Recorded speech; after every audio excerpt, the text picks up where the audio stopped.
Hi, I'm Jesse Couenhoven, and I'd like to thank Doctors Tamer and Morlock for the invitation to give this talk on the concept of predestination in Christianity. Few Christian teachings are more controversial than predestination. It has seemed at times that the doctrine would surely fade away through neglect, if not outright rejection. Such, however, has not been our fate. Divine predestination remains an official teaching of the Catholic and numerous Protestant churches, and many Catholics and Protestants continue to find it deeply meaningful and reassuring to trust that God directs our ultimate ends. Questions about divine preordination are often implicitly raised as well by charismatic or Anabaptist Christian communities. They may have little interest officially in teaching about election, but they nevertheless find it natural to ascribe many aspects of life to God's purposes. Even outside of church contexts, talk of destined events that had to be can be hard to avoid.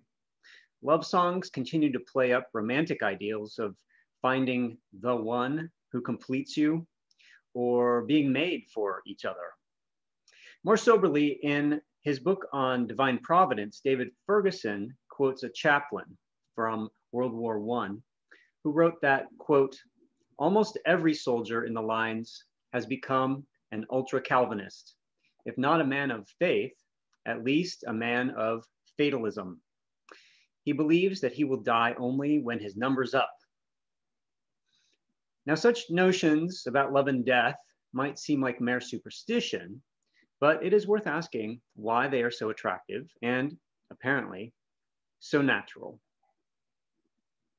In this presentation, I offer an ecumenical overview of what makes the idea of divine election both attractive and contentious in Christian traditions. And I do so by highlighting some of the most influential Christian responses to the complex questions that predestination raises.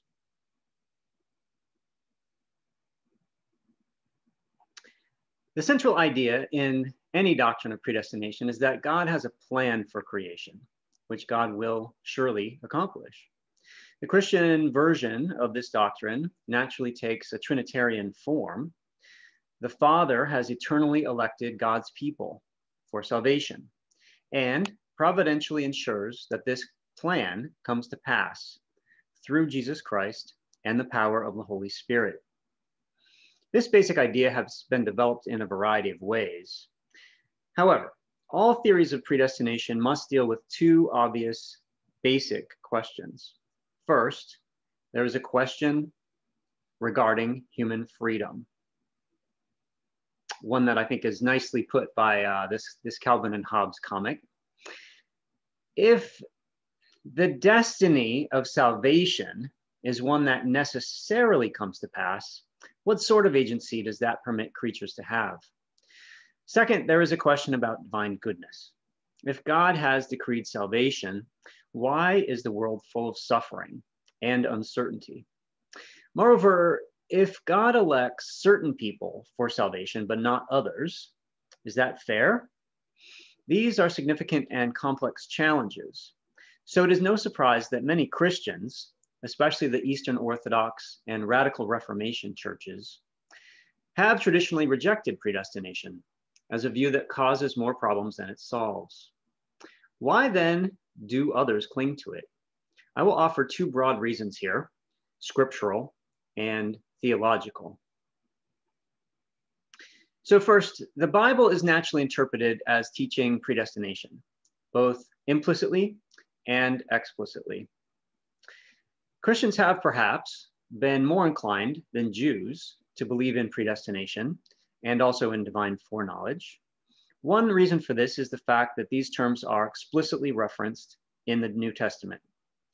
The Apostle Paul states in his letter to the Romans that those God foreknew, he also predestined. And you can see the longer quote in my PowerPoint slide. St. Paul appears to be suggesting not merely that God has advanced knowledge of forthcoming events, but that God intentionally directs those events. Moreover, he indicates that among the events God wills are the eternal destinies of those who are elected by God.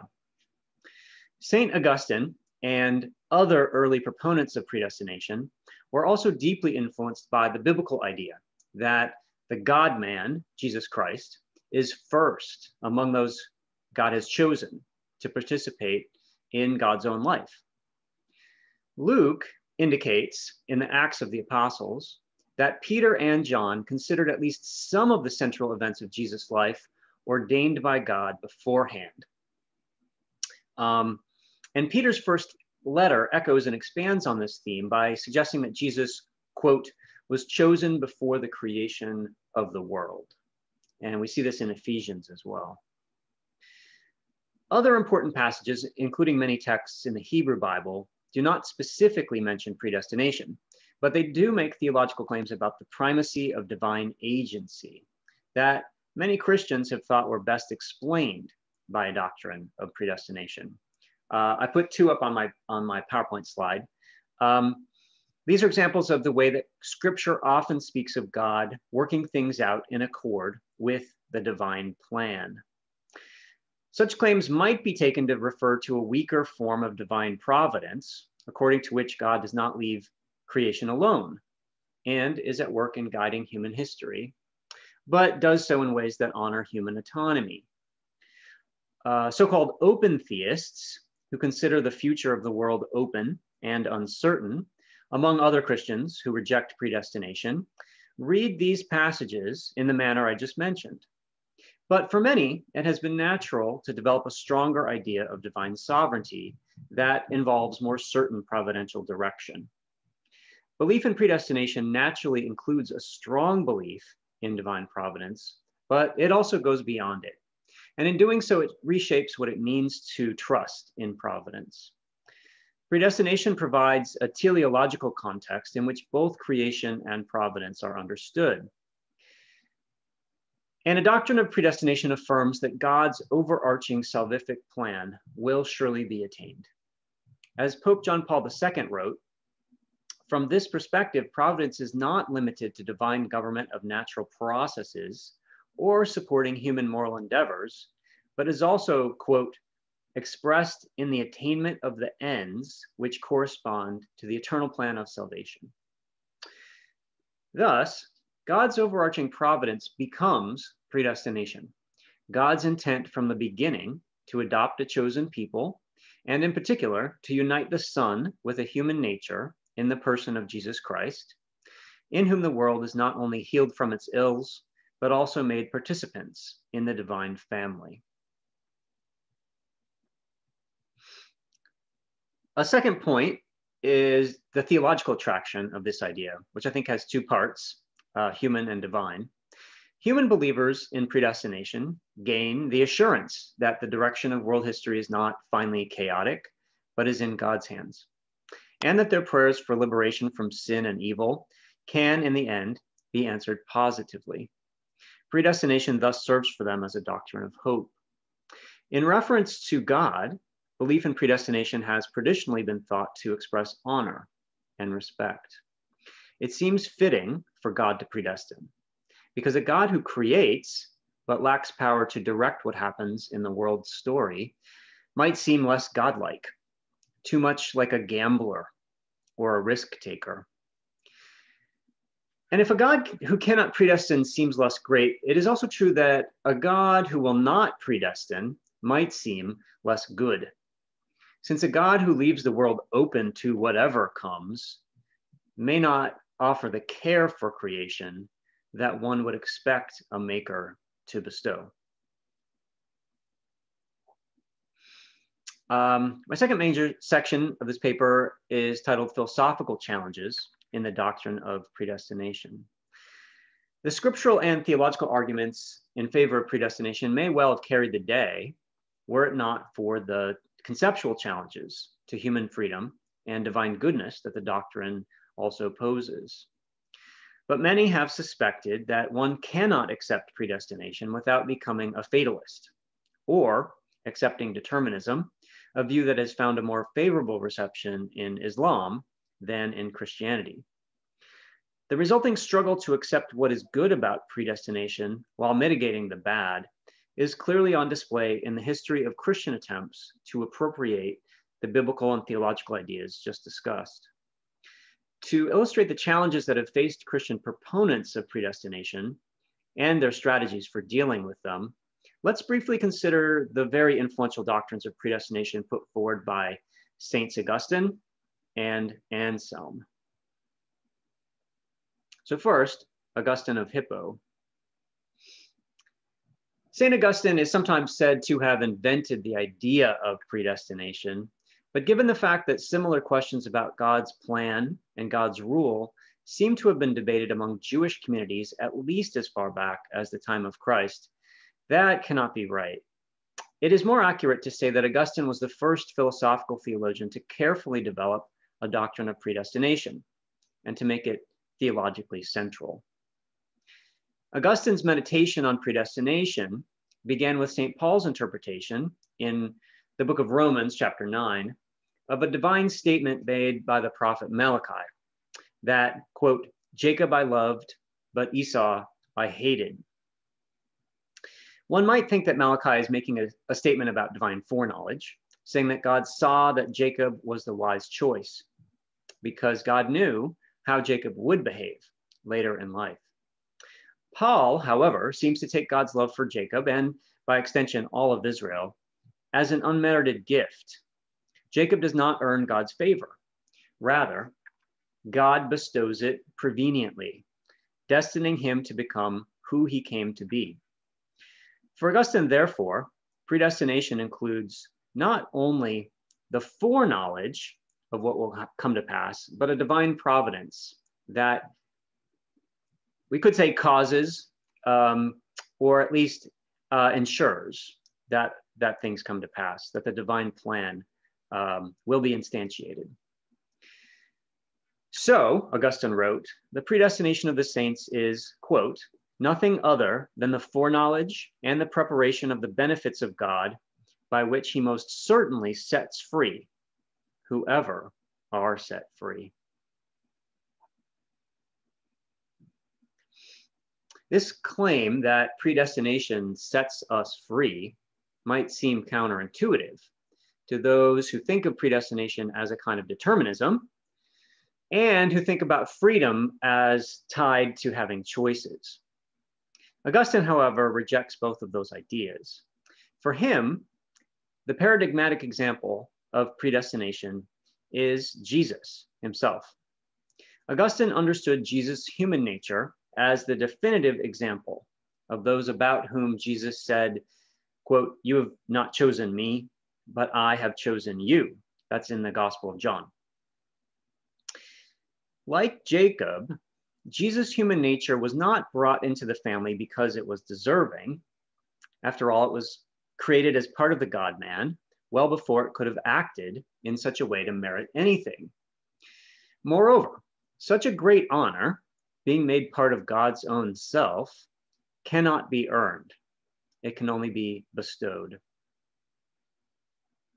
Now, this is not meant to evoke something like causal determinism in our mechanical sense of that term, because predestination is a providential act in which the transcendent God engages in new creation. But it is an act of divine determination. It is a giving of identity. And so it is similar to other divine acts of creation. The fact that God can act in such ways, tying a human nature to the divine nature in Jesus Christ, does not imply a general divine determinism. And Augustine did not argue that all events are determined by the divine will, but he did think that at least some are determined. And we might wonder how Augustine could say that being irresistibly chosen by God makes Jesus free. The answer is that Augustine did not think of freedom in the libertarian manner that has become dominant, at least in Western culture. Freedom is not the ability to have or to actualize unconstrained choices between options. Rather, it is the ability to flourish as a person. Predestination bestows freedom by bestowing a power to love well and the ability to fulfill that love in actual relationships. Now, this, Augustine thought, is quite different from a belief in fate. He considered fate a pagan way of speaking about a universe that was indifferent to mortals. Predestination, by contrast, implies a direct relationship between the human and the divine. It suggests that each soul is immediately related to its maker, who selects it to play a definite role in the greater story of creation and redemption. This gives each person's story a significance and a dignity it had lacked in much of Roman and Greek thought. Augustine also took pains to argue that predestination does not imply fatalism, the idea that our decisions and our actions do not matter. The question, he thought, is how they matter.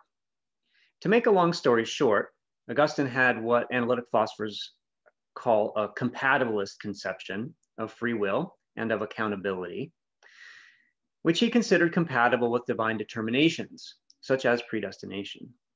Human agency is relevantly free and accountable, he thought, when we act willingly, when we act out of our loves for our own reasons.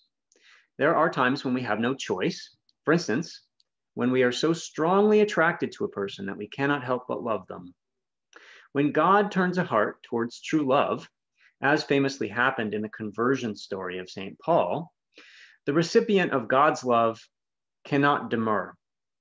Yet, he says, divine grace, quote, does not destroy the human will, but changes it from an evil will to a good will, and once it is good, helps it, end quote. So the idea is that only via our own voluntary agency are we able to be genuine relational partners of God. And we can be blamed or praised when we act willingly, because it is we ourselves who act in those circumstances. God may also be acting in and through us, but God's agency does not diminish or compete with our agency. So responsibility for actions or events can be shared. Part of the attraction of this picture for Augustine was that he did not consider it wise to leave us to choose our own paths. We are like children, he thought, too ignorant to know what is good. This line of thought might become disturbing, however, when connected to Augustine's belief in hell. Although Augustine was, I think, basically what we would call a single predestinarian, because he always spoke of predestination as an expression of divine love, he also affirmed that those who are not elect are necessarily damned. And naturally, that raises challenging questions about divine goodness, to which St. Anselm sought to offer better answers. So, Anselm of Canterbury. Anselm is often thought of as an Augustinian, and in certain respects, he did deliberately imitate Augustine's rhetorical style. But he was a brilliant and creative theologian who, 600 years after Augustine, defended a libertarian conception of predestination that is actually quite at odds with Augustine's. Anselm's departure from Augustine can be seen clearly in the moral psychology he offered to explain how it was possible for Adam and Eve to fall into sin. When God made the first couple, Anselm proposed, they were given two basic drives. All persons have a will to seek their own advantage, that is, a drive to pursue their own good, to value the life they've been given, and to seek to promote that life. Adam and Eve were also given a drive towards justice. And the challenge that God set before them was to relate these two inclinations rightly, prioritizing righteousness over self-love, even if they feared that willing justice would not always conduce to their own advantage. In the fall, this fear was provoked by the serpent's suggestion that service to God might require giving up on significant goods for oneself. Well, why would God take this kind of risk, allowing humanity to determine for itself whether it would be good or evil? God sets them this task, Anselm thought, and by grace sets it before us as well, so that Adam and Eve could value goodness, not because it was necessary to do so, but for its own sake. Anselm's inspiration in making this move was God's own agency, which is se, unconditioned. God is the sole and ultimate source of God's goodness. Anselm thought that God desires to present us with the opportunity of being similarly unconditioned sources of our own goodness. Anselm also believed that only those who are able to choose right from wrong without being conditioned to do so are deserving of praise or blame for the state of their wills. So he was what philosophers now call a libertarian about responsibility.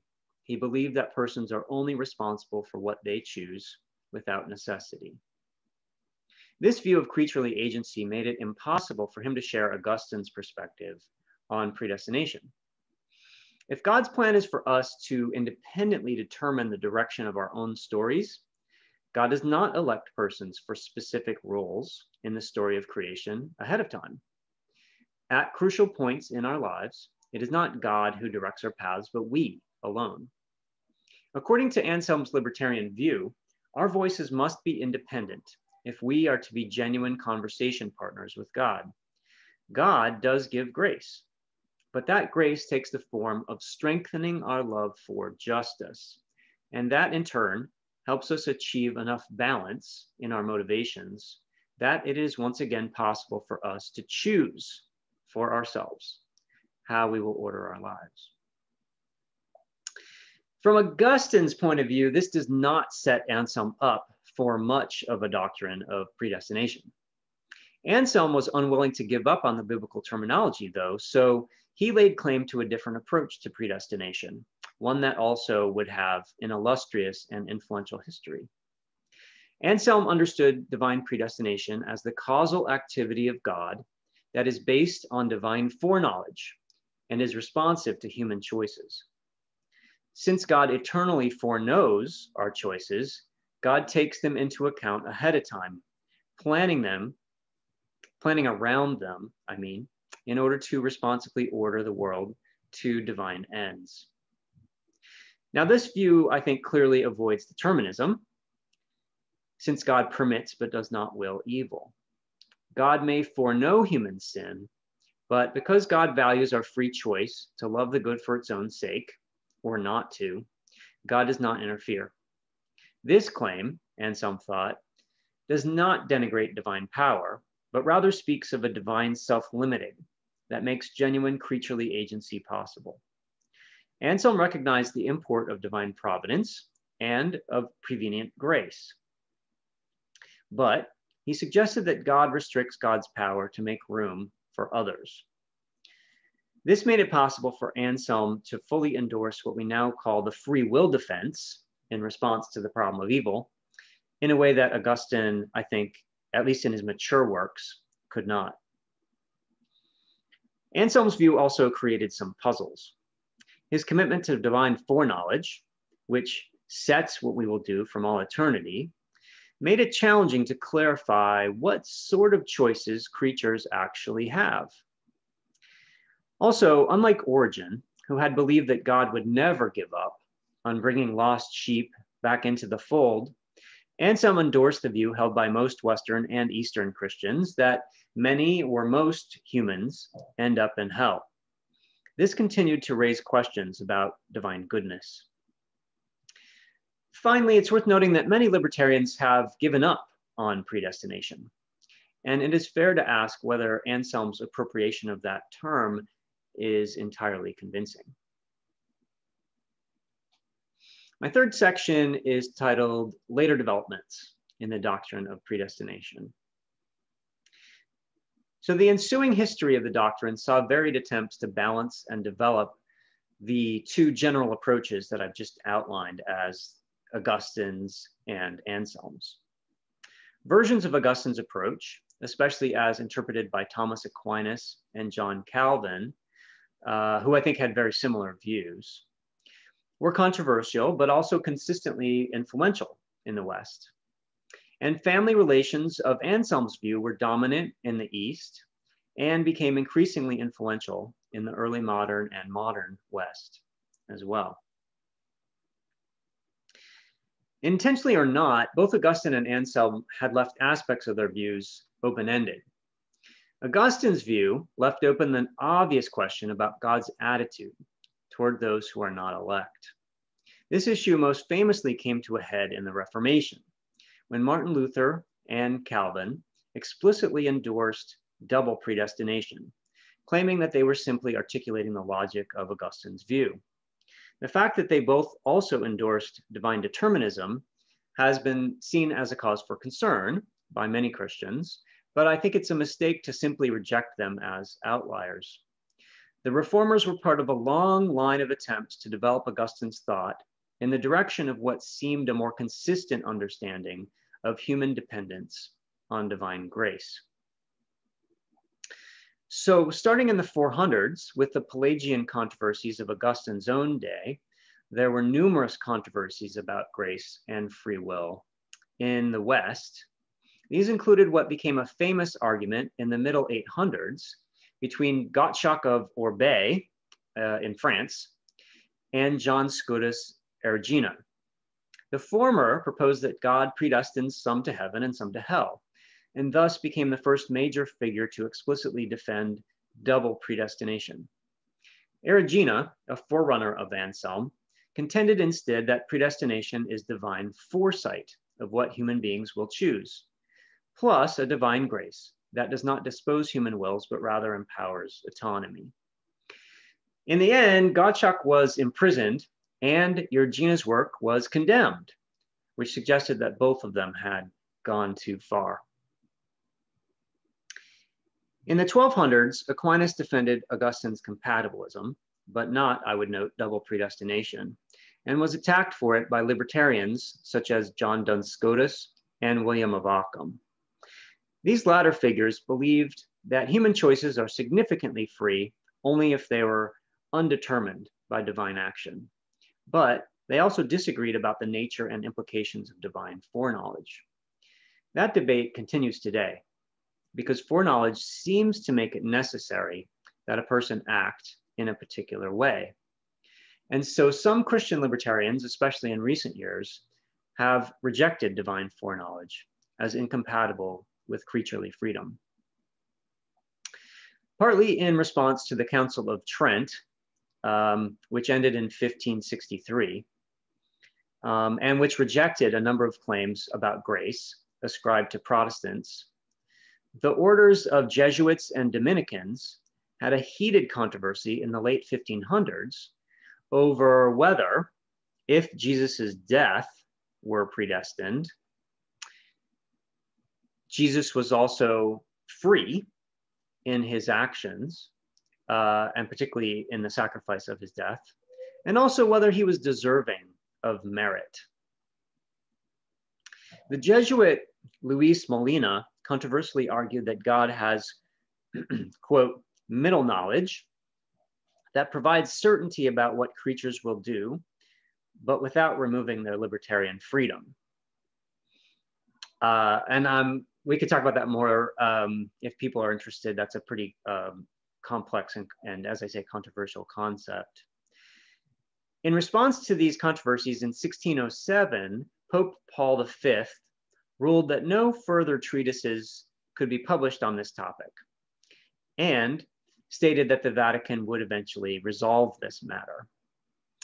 Since we are still waiting for this resolution, it is not surprising that yet another, and this time a century-long controversy about grace, destiny, and free will soon broke out around 1640, this time in response to Cornelius Jansen's attempt to recover Augustine. So it led to the century-long Jansenist controversy. In the meantime, Protestants had their own controversies. In America and in England in the 16 and 1700s, the Puritans, who by and large were Calvinists, became infamous for their complex arguments about why and how God ordains certain people for salvation or for damnation, since they were generally double predestinarians. The terms infralapsarian and supralapsarian are now synonymous with that of predestination in certain Christian circles. In brief, the point in question is whether the divine decision to create and to permit a fall into sin is conceptually prior to election, that's infralapsarianism, or whether God first elected to save in Christ, and only then to create and to permit sin, supralapsarianism. In a way, this is an argument about the logic of all of creation. What's the point of it? Along with debates about how and whether one can be assured that one is elect, is it possible to see in oneself the signs of being one of the chosen? These arguments about infra and supralapsarianism convinced many modern figures that predestination was an unappealingly contentious and unnecessarily arcane doctrine. And as a result, many people simply gave up on it. Perhaps the most recent significant development in the doctrine's history began to gather momentum in the 1800s, when Friedrich Schleiermacher defended a doctrine of universal salvation. From, I think, this is my reading of Schleiermacher, the perspective of a determinist, he hearkened back to Origen's view that the source of all good has every reason to gather all creation back to God's self. In this, I think he was largely joined by Karl Barth, and it is safe to say, increasing numbers of Orthodox, Protestant, Catholic, and other Christian theologians in recent years. My concluding section is brief. It is no surprise that Schleiermacher and Barth were Reformed. In modern Christianity, predestination has largely been associated with Calvinists. As my very brief survey has suggested, however, predestination has a much broader heritage, a point that has been highlighted by a number of recent attempts to revive the doctrine's influence in Catholic and in other circles, and by attempts to attend more to the related, although importantly distinct, topics of providence and divine determinism. As I've mentioned, unlike many Muslims, Christians have largely been averse to determinism, but I think recent reassessments offer rich possibilities for dialogue with both Jews and Muslims. In my own view, theological determinism may be defensible, and a revised Augustinian approach to predestination offers valuable insights. Certainly, some cautionary notes must be sounded. For example, we cannot know certain details of the divine salvific plan in advance, so it would be wise to set questions of assurance aside. Approached rightly, however, doctrines of predestination can offer significant spiritual insight. They pose deep questions about what we may hope for and how we see ourselves in relation to the divine. We have been inclined to think of ourselves as masters of our fates. But in the midst of a pandemic, we may find ourselves feeling surprisingly helpless. This is a good time to ask, therefore, how much control we really have. We should also consider how much we ought to want to be in control.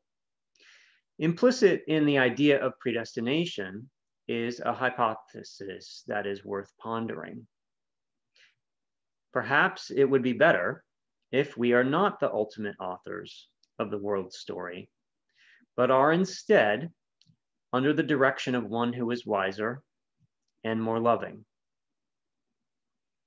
Well, I thank you for your attention to this quick overview, and I look forward to hearing your comments and questions.